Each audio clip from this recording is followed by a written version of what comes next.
Hey guys, I'm Alistair from Trail and Kale, and this is the Brooks Ghost Max 2.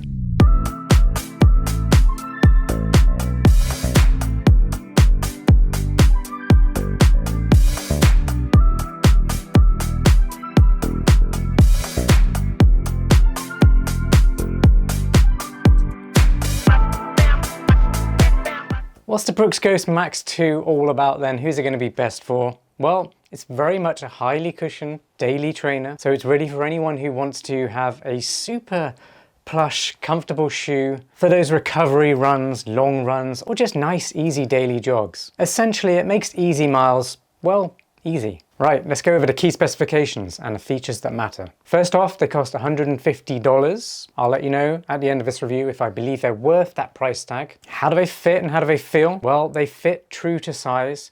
If you're used to Brooks running shoes, I would recommend going with your usual sizing. They do tend to be fairly consistent between the models, and they have a medium width. If you ran in the Brooks Ghost Max, the previous version, then these are very consistent with them in terms of sizing and fit, but also how they feel. I mean, give me a blind test and I wouldn't be able to tell you which was which. And I have actually been walking around with the Ghost Max 2 on my right foot and the Ghost Max on my left foot.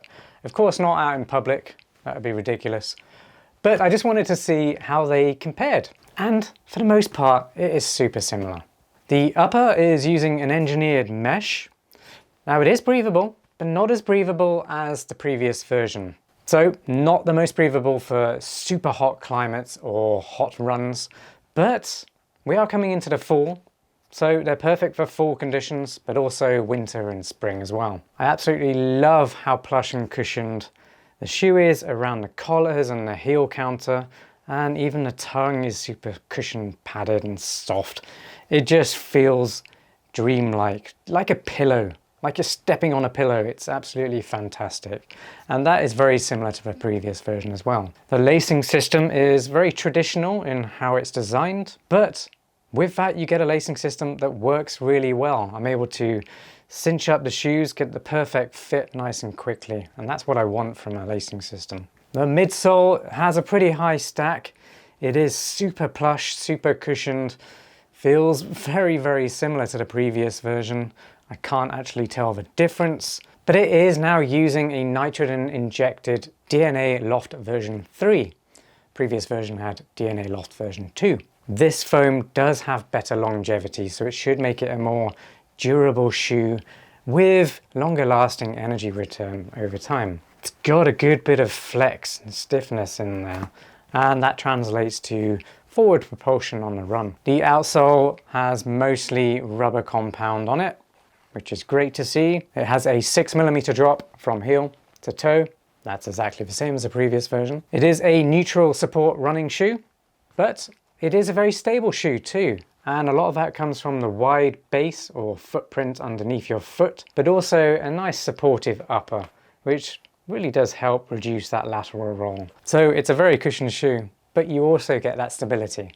That's a rare unicorn among running shoes. And finally, they weigh 10.5 ounces for size US men's 9. That's my pair. The previous Ghost Max weighed 10.2 ounces, so it was lighter, and I attribute that to the midsole.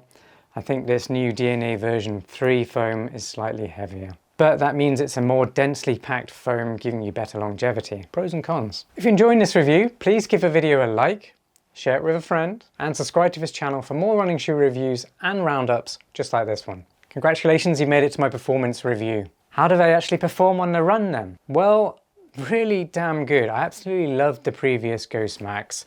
It's just so easy to get easy miles. I absolutely love how cushioned it is around the collars, the heel counter, and then underfoot you've got a really nice plush cushioned platform as well.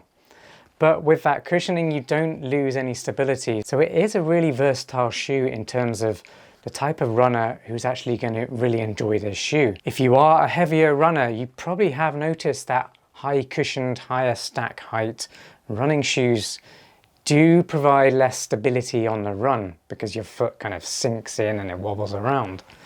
But this shoe is actually quite stable.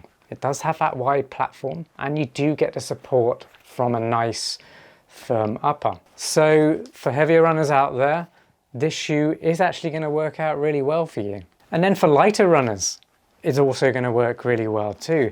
You might feel like the shoe is bulkier than, say, the Ghost, but you don't really feel the bulk on the run because it is a shoe designed for running at slower paces, just to get easy miles, recovery jogs, or just your daily jog. You want to have a comfortable shoe where you can walk away from your run feeling good. With that in mind, older runners are also going to enjoy this because it will protect your joints. You get a nice soft ride.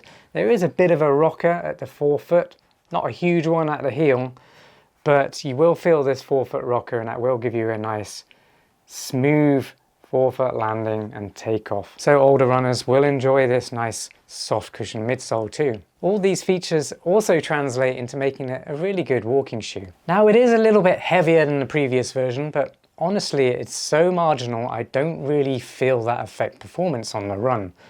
So I can't really knock it for the weight, and I think the only way Brooks could reduce that weight would be to reduce the stack height in the shoe. But then it wouldn't be the Ghost Max, it would be the Ghost. So I feel like Brooks is stuck with the weight when it comes to the Ghost Max.